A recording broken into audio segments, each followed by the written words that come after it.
So, proceed naman tayo sa pag-create ng wall opening. So, punta kayo sa level 2 na floor plan, and then highlight nyo yung buo. And then, punta kayo sa filter. Tapos, ang itira lang natin is yung floors lang. Para ma-edit natin yung ating boundary. And then, edit boundary. Edit nyo lang yung magiging boundary. So, ang gusto natin na i-open is itong portion na to ng stairs.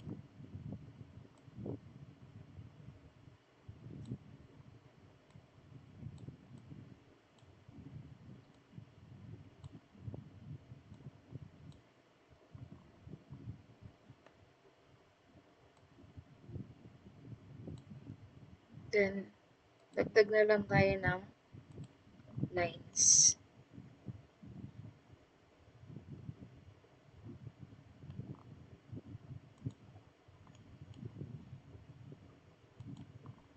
Dagdag bawas.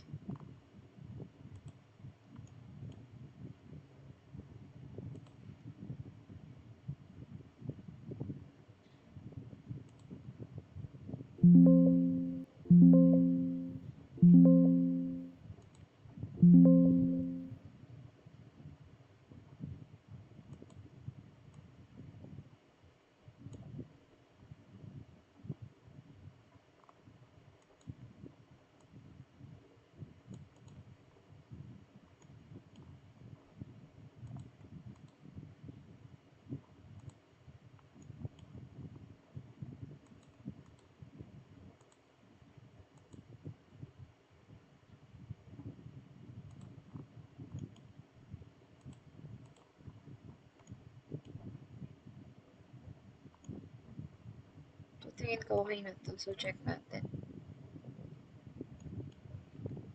Punta tayo ngayon sa 3D view. Mag-camera tayo. Tingnan natin kung bukas na siya. Ayan, open na.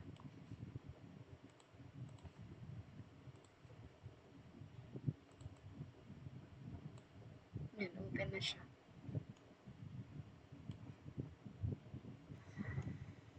So, may wall opening na tayo ngayon. Kailangan natin ngayon magdagdag ng railings para dito sa wall opening natin. So, pwede na i-edit na lang natin yung path nitong railing na to, and then itong railing na to. So, punta tayo sa floor plan level 2. Click muna natin. And then, edit path.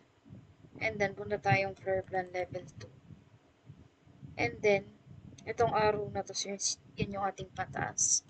So, dagdagan lang natin siya. Extend lang natin.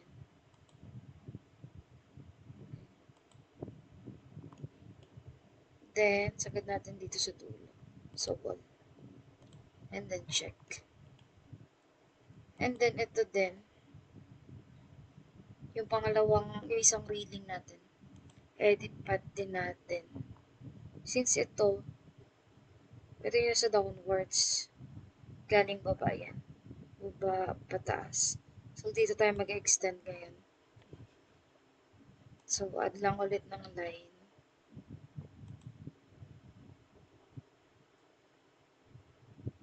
Pantay natin siya. Tapos, agad din natin to dito sa wall. Tapos, check. And then, check natin siya sa view. Camera.